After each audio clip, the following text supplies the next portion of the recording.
ஒரு ஆண் ஜாதகம் அப்படின்னு சொல்லும்போது, கலத்திரக்காரகன் அப்படின்னு சொல்லக்கூடிய சுக்கிரன பார்ப்போம். அந்த கலத்திரக்காரகன் சுக்கிரன் ஜாதகத்தில கெட்டு போயிருக்கும்போது, இப்போ உதாரணத்துக்கு பார்த்தீங்கன்னா, எந்த லக்னமா வேணா இருக்கட்டும்.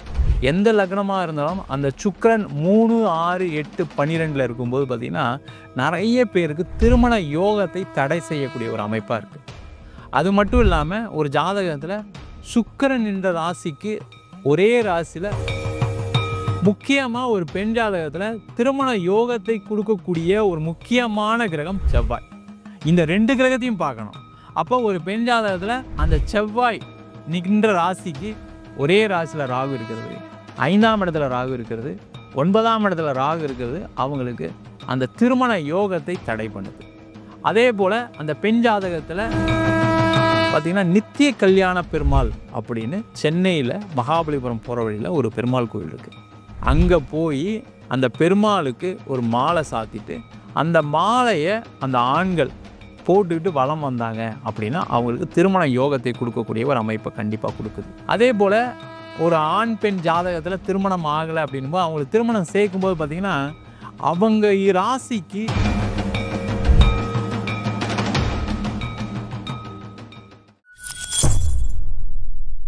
பக்தி பிளஸ் நேர்காணலுக்கும் வணக்கம். இன்று நம்மோடு இணைந்தவர் மீனஸ் பாலாஜி அவர்கள். வணக்கம் சார். வணக்கம் சார்.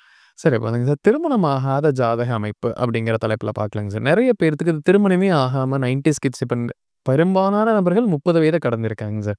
30, 35 ஆயுமே திருமணத்துக்கு இறுதி கட்டத்தில் இருக்க நபர்கள்லாம் இருக்காங்க. பொதுவாக ஒரு ஆண் பெண் இந்த மாதிரி இருக்கவங்களோட ஜாதகத்தில் எதன் அடிப்படையில் அந்த திருமணம் ஆகாமல் இருக்குங்க சார்? எதனால் அவங்களுக்கு இவ்வளோ தாமதம்? அதுவும் பொதுவாக அந்த 90s கிட்ஸ்க்கு அதிகமாக இருக்குல்லங்க சார், எதனால்? பார்த்தீங்கன்னா ஒரு ஆண் ஜாதகம் அப்படின்னு சொல்லும்போது கலத்திரக்காரகன் அப்படின்னு சொல்லக்கூடிய சுக்கிரனை பார்ப்போம். அந்த கலத்திரக்காரகன் சுக்கிரன் ஜாதகத்தில் கெட்டு போயிருக்கும்போது, இப்போ உதாரணத்துக்கு பார்த்தீங்கன்னா எந்த லக்னமாக வேணா இருக்கட்டும். எந்த லக்னமாக இருந்தாலும் அந்த சுக்கிரன் 3, 6, 8, 12ல இருக்கும்போது பார்த்தீங்கன்னா நிறைய பேருக்கு திருமண யோகத்தை தடை செய்யக்கூடிய ஒரு அமைப்பாக இருக்குது.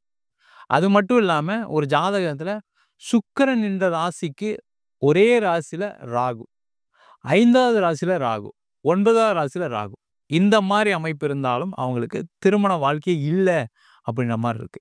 அதே போல ஒரு ஜாதகத்துல சுக்கிரன் என்ற ராசிக்கு ஒரே ராசியில கேது, 5வது ராசியில கேது, 9வது ராசியில கேது. இந்த மாதிரி அமைப்பு இருக்கும்போதும் பார்த்தீங்கன்னா அவங்களுக்கு திருமணத்துல தடைகள் இருக்கு அப்படின்னு நம்ம ஜாதகத்துல பார்க்குறோம். இது மட்டும் இல்லாமல் பார்த்தீங்கன்னா இந்த ராகு கேது நட்சத்திரங்கள் பார்த்தீங்கன்னா மேஷ ராசியில எடுத்தீங்கன்னா அஸ்வினி நட்சத்திரம் கேதுவுடைய நட்சத்திரம். அதேமாதிரி சிம்ம ராசியில் எடுத்தீங்கன்னா மகம்னு சொல்லக்கூடியது கேதுவுடைய நட்சத்திரம். தனுசு ராசியில் எடுத்தீங்கன்னா மூலம்னு சொல்லக்கூடிய கேதுவுடைய நட்சத்திரம். இந்த நட்சத்திரங்கள்ல சுக்கிரன் நிற்கும் போதும் பார்த்தீங்கன்னா அவங்களுக்கு திருமணம் நடைபெறாமல் இருப்பதற்கான ஒரு வாய்ப்பு இருக்கு. அதே போல ராகுவுடைய நட்சத்திரம் திருவாதிரை, மிதுன ராசியில் இருக்கக்கூடிய திருவாதிரையில், அதே மாதிரி துலா ராசியில் இருக்கக்கூடிய சுவாதி, கும்ப ராசியில் இருக்கக்கூடிய சதய நட்சத்திரம்.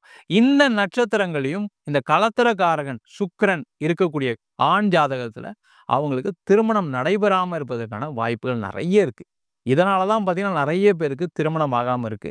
இது மட்டுமே காரணி கிடையாது. இப்போ நம்ம ஒரு ஜென்ரலாக சொல்லும்போது சொல்லிட்டோம். அப்போ அதே போல ஒரு ஜாதகத்தை பார்க்குறோம் அப்படின்னு பார்க்கும்போது பார்த்தீங்கன்னா 7ஆம் இடத்துல என்ன கிரகம் இருக்கு அப்படின்னு பார்க்கணும். நிறைய பேர் சொல்லுவாங்க 7ல கிரகம் இல்லை அப்படின்னா அது ஒரு சுத்த ஜாதகம் அப்படின்னு சொல்லுவாங்க. ஆனால் ஜோதிட சாஸ்திரம் என்ன சொல்லுதுன்னா கேந்திரத்தில் ஒரு பாம்பா இருக்கணும் அப்படின்னு சொல்லுது. அந்த கேந்திரம் சொல்லும்போது திருமண விஷயத்துல வரும்போது 7ஆம் இடம் கேந்திரஸ்தானம். அந்த கேந்திரஸ்தானத்துல ராகுவோ கேதுவோ செவ்வாயோ புதனோ நவகிரகங்கள் ஏதாவது ஒரு கிரகம் இருந்தா அவங்களுக்கு திருமணம் நடந்துருது. அதுக்கப்புறம் சில பிரச்சனைகள் வருது, அது அப்புறம். ஆனாலுமே அந்த திருமண யோகத்தை அவங்க கண்டிப்பா பெறுறாங்க. அந்த 7ல கிரகமே இல்லை வச்சுக்கோங்க, அவங்களுக்கு நிறைய பேருக்கு திருமணம் ஆகாம இருக்கு. இதை தான் இன்னைக்கு என்ன சொல்றாங்க எல்லாருமே, சுத்த ஜாதகம் என் பொண்ணுக்கு, என் பையனுக்கு சுத்த ஜாதகம். எந்த ஜாதகம் சுத்த ஜாதகமாக 7ஆம் இடத்தில் எந்த கிரகமும் இல்லாம இருக்கோ அவங்க திருமணம் பண்றதுக்கு நிறைய பிரயத்தனங்கள் எடுக்க வேண்டியது. ஒரு 90% திருமணம் ஆகாம இருப்பதற்கான காரணிகள், அதுவும் முக்கியமா ஆண் ஜாதகத்துல இந்த கிரக அமைப்புகளா கண்டிப்பா இருக்கு. இப்போ பெண் ஜாதகத்தில் எந்த கிரக அமைப்புப்படி இந்த திருமணம் ஆகாத சூழ்நிலை இருக்குங்க சார்? பெண் ஜாதகத்திலையும் பார்த்தீங்கன்னா இந்த கலத்திரக்காரகன் சுக்கிரன் அப்படின்னு சொல்லுவோம். ஒரு பெண் ஜாதகத்தில் திருமணம் ஆகலை அப்படின்னா கலத்திரக்காரகன் சுக்கிரன் சொல்லுவோம்.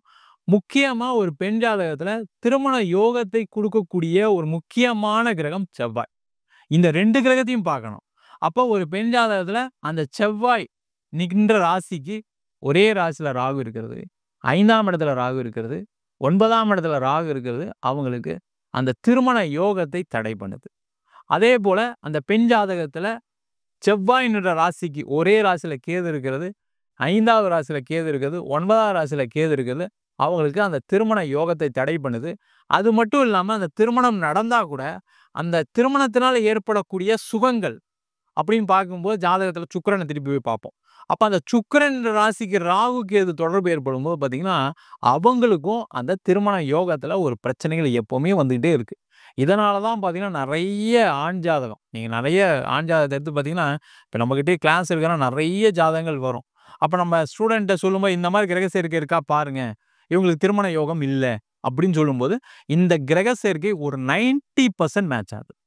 அது ஆண் ஜாதகமா இருந்தாலும் சரி, பெண் ஜாதகமா இருந்தாலும் சரி, இந்த கிரக சேர்க்கை இருக்கக்கூடிய ஜாதக அமைப்பினருக்கு திருமண வாழ்க்கை இல்லாம போகுது.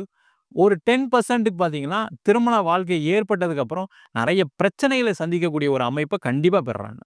இப்ப திருமணமாகாத ஆண் ஜாதகத்தில் இருக்கக்கூடிய நபர்களுக்கு, அந்த ஆண்களுக்கு அது நிவர்த்தி அடைவதற்கு என்ன பண்ணணுங்க சார்? திருமணம் ஆகாத ஆண்கள் திருமணம் ஆவதற்கு ரொம்ப எளிமையான பரிகாரங்கள் நம்மளுடைய முன்னோர்கள் சொல்லியிருக்காங்க. பார்த்தீங்கன்னா, நித்திய கல்யாண பெருமாள் அப்படின்னு சென்னையில மகாபலிபுரம் போற வழியில ஒரு பெருமாள் கோயில் இருக்கு.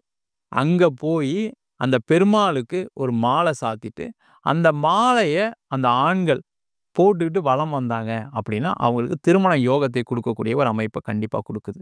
இது ஆண்களும் செய்றாங்க, பெண்களும் செய்றாங்க. இது ரொம்ப விசேஷமான யாருக்கு அப்படின்னா, ஆண்களுக்கு ரொம்ப விசேஷமா இருக்கு இந்த அமைப்பு. அதேபோல ஒரு ஆண், பெண் ஜாதகத்துல திருமணம் ஆகல அப்படின்னும்போது, அவங்களுக்கு திருமணம் சேர்க்கும்போது பார்த்தீங்கன்னா, அவங்க ராசிக்கு 7வது ராசியா இருக்கக்கூடிய மணப்பெண்ணை திருமணம் செய்வது சிறப்பு. இல்ல அப்படின்னா 3வது ராசி, 11வது ராசியா இருக்கக்கூடிய மணப்பெண்ணை திருமணம் செய்யும்போது பார்த்தீங்கன்னா, அவங்களுக்கு திருமண யோகம் ரொம்ப ஈஸியா கிடைக்குது. நம்ம ஜாதகம் நெறைய பார்த்தீங்கன்னா, ஒரு பொருத்தம்னு வரும்போது ஒரு பொருத்தம் குடுக்க மாட்டாங்க யாருமே. பார்த்தீங்கன்னா, ஒரு 5 பொருத்தம், 10 பொருத்தத்துக்கு ஜாதகம் குடுப்பாங்க. அப்ப நம்ம முதல்ல எத செலக்ட் பண்ணுவோம்னா, ஒரு ஆண் ராசிக்கு பெண் ராசி 7வது ராசியா இருக்கா? ஒரு ஆண் ராசிக்கு பெண் ராசி 3வது ராசியா இருக்கா? ஒரு ஆண் ராசிக்கு பெண் ராசி 11வது ராசியா இருக்கா?